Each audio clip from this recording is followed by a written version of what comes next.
एक श्लोक में बताइए धर्म क्या है। महर्षि वेद व्यास ने कहा, अष्टादश पुराणेषु व्यासस्य वचनद्वयम् परोपकाराय पुण्याय पापाय परपीडन। उन्होंने कहा कि मेरे जितने सारे पुराण हैं, इन पुराणों में दो ही बातें खास हैं। परोपकार करने से पुण्य होता है और दूसरों को दुख देने से पाप होता है। हम भारतवासी भारतीय संस्कृति के मानने वाले हमेशा से सत्य, अहिंसा, सदाचार और शाकाहार के रास्ते चलते रहे। श्री राम ने इतना वनवास किया, मर्यादा के इतने उदाहरण पेश किए, लेकिन उन्होंने कहीं भी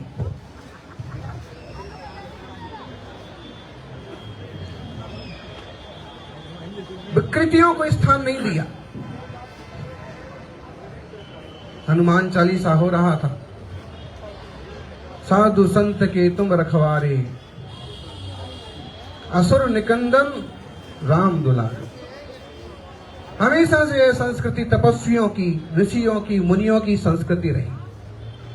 देश का सौभाग्य तो देखिए, भगवान महावीर स्वामी के 2550वें निर्वाणोत्सव वर्ष में और अयोध्या में श्री रामचंद्र के मंदिर की प्राण प्रतिष्ठा का आगाज होना, राष्ट्रीय गौरव का पुनर्वापिस होना।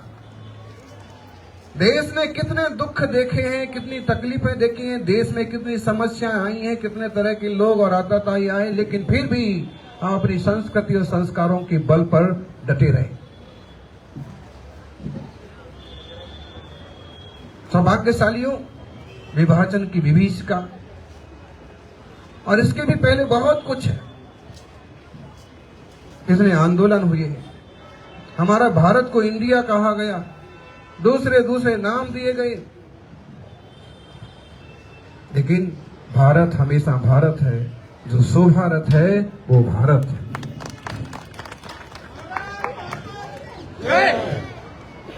जो हमेशा सुभारत है, जो आगे आगे बढ़ रहा है, वो भारत है। ऋषभ देव हुए इस दुनिया में कभी इक्ष्वाकु वंश के पहले नायक। ऋषभ देव के पुत्र थे भरत चक्रवर्ती, दुनिया के पहले सम्राट। उनके नाम से देश का नाम भारत हुआ। श्री राम के भाई भरत, जिन्होंने राज्य पाकर के भी राज नहीं किया, उनने इस भारत को और चमकाया।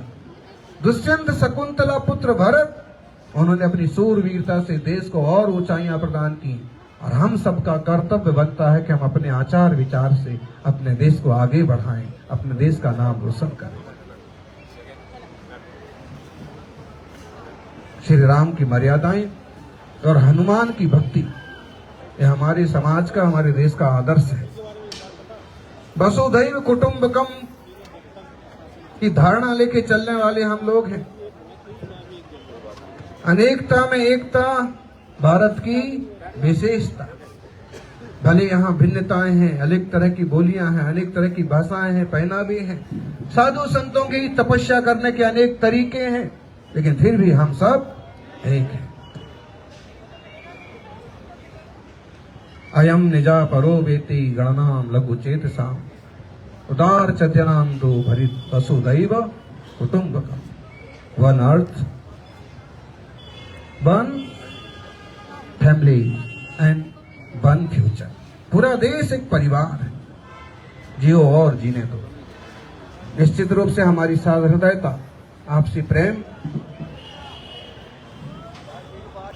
हमारे समाज को आगे बढ़ाएगा। सनातन संस्कृति रक्षा यात्रा जो भारत रक्षा मंच ने आयोजित की है, पूरी दिल्ली में भ्रमण करेगी और संस्कृति और संस्कारों का प्रचार प्रसार करते हुए लोगों में आस्था और देश प्रेम की ज्योति जलाएगी। निश्चित रूप से एनआरसी लागू होना चाहिए, यूसीसी पर भी काम होना चाहिए और देश में जो खंड खंड करने वालों की भावनाएं, जो दुर्भावनाएं हैं, उन पर विराम लगना चाहिए। धर्मो रक्षति रक्षिता, जो धर्म की रक्षा करता है, धर्म उसकी रक्षा करता है। शिवाजी हो या महाराणा प्रताप, चंद्रगुप्त मौर्य हो या सम्राट मेघबान, महामेघबान खारवेल, सबों ने धर्म रक्षा करता है उसकी, जो धर्म की रक्षा करता है। हम अपने धर्म की, अपने समाज की, अपने संस्कारों की रक्षा करें, वो धर्म हमारी रक्षा करेगा। भारत रक्षा मंच से हम कह जरूर रहे हैं कि हम भारत की रक्षा करेंगे, लेकिन सच में जो भारत की गोद में रहता है वो हमेशा रक्षित है, उसकी रक्षा आपो आप भगवान भी करते हैं। यहाँ तीर्थंकरों की, भगवंतों की अवतार भूमि है ये, और सौभाग्य है कि 12 तारीख को भगवान महावीर स्वामी के लिए पुष्पांजलि स्वरूप RSS ने एक बहुत बड़ा कार्यक्रम विज्ञान भवन में आयोजित किया है। मालूम होगा यहाँ के प्रतिनिधियों को, और उसमें हमें भी आमंत्रित किया गया, क्योंकि हम नंगे पांव, नंगे बदन, सर्दी गर्मी में एक जैसे रहने वाले साधु हैं। राजस्थान से चलते चलते दिल्ली पहुंचे, दिल्ली में चतुर्मास हुआ, और अब दिल्ली से निकलने का मन है। निकल रहे थे कि फिर एक आग्रह इसका हुआ, यहाँ प्रांत के जो मुखिया हैं डॉक्टर अनिल अग्रवाल, उन्होंने आग्रह किया कि नहीं, आपके बिना निश्चित रूप से सतयुग की साधना करने वाले मुनि हैं, और हम अपेक्षा करते हैं कि हमारा समाज भी राम राज्य की स्थापना चाहते हैं, तो राम राज्य के जैसे लोगों जैसा समाज बने। राम मंदिर की स्थापना हुई है तो राम राज्य भी समझ लीजिए शुरू हो गया है। अब हमारी जिम्मेदारियां बनती हैं कि हम भी वैसा बनने की कोशिश करें। हमारी जुबान पर ही राम नहीं होना चाहिए, हमारे जीवन में भी राम होना चाहिए।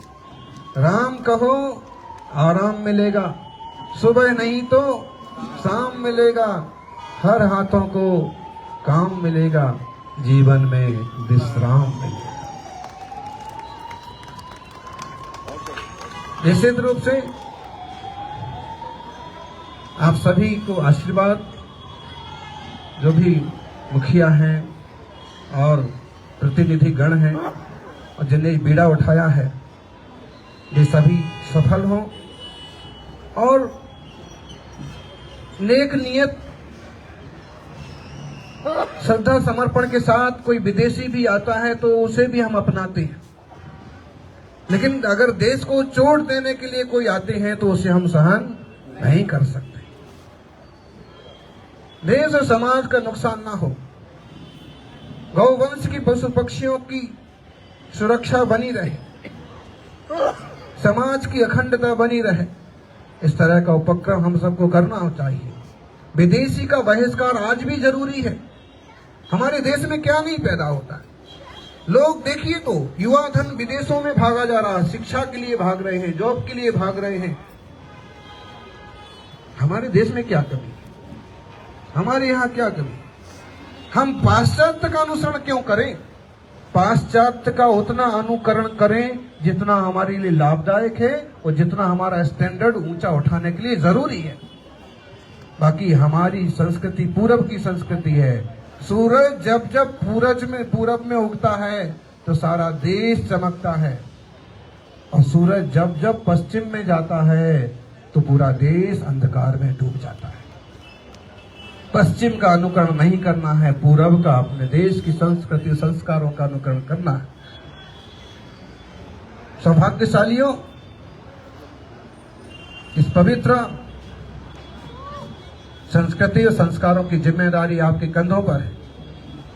सदाचार और शाकाहार जीवन के उसूल होना चाहिए। मुझे एक बात समझ में नहीं आती, लोग कहते मुझसे ये संकल्प नहीं पलता, वो संकल्प नहीं पलता। 14 साल के वनवास में श्री राम ने सारे संकल्प पाल लिए, यहां तक कि अखंड ब्रह्मचर्य व्रत भी पाला। हम इतने टुच्चे तो नहीं है कि शराब ना छोड़ पाए, मांसाहार ना छोड़ पाए। प्रधानमंत्री होने के बाद कोई इंसान 11 दिन के 9 दिन की व्रत रख सकता है। आपको क्या हो गया? इतने बड़े आप व्रत मत रखिए, इतना बड़ा तप मत करिए। नहीं कर सकते, इतना तो कर सकते, किसी जानवर को तकलीफ ना हो, किसी इंसान को तकलीफ ना दें, किसी तरह का मन ना बिगाड़ें, वासना के आवेश में उपद्रव खड़े न करें। पंच महाव्रतों की अहिंसा, सत्य, चौर्य, ब्रह्मचर्य, परिग्रह की साधना करते हैं दिगंबर मुनि। बहुत कठिन साधना, वो सबके बस का नहीं है, लेकिन थोड़ा थोड़ा संकल्प, थोड़ा थोड़ा नियम सभी जरूर करें और मर्यादा पुरुषोत्तम की मर्यादाओं का अनुसरण करें, महावीर स्वामी के सिद्धांतों का अनुकरण करें, अपने जीवन को मंगलमय बनाएं। ये थोड़ी सी बातें कहने के लिए हमें कुछ लोगों का आग्रह था, यहाँ तक हम पहुँच गए। अंधेरा होने के पहले हमें अपने स्थान पर पहुँचना होगा, क्योंकि जहाँ अंधेरा होता है फिर वहीं मौन भी हो जाता है और वहीं रात भी गुजारना होती है, फिर चलते नहीं।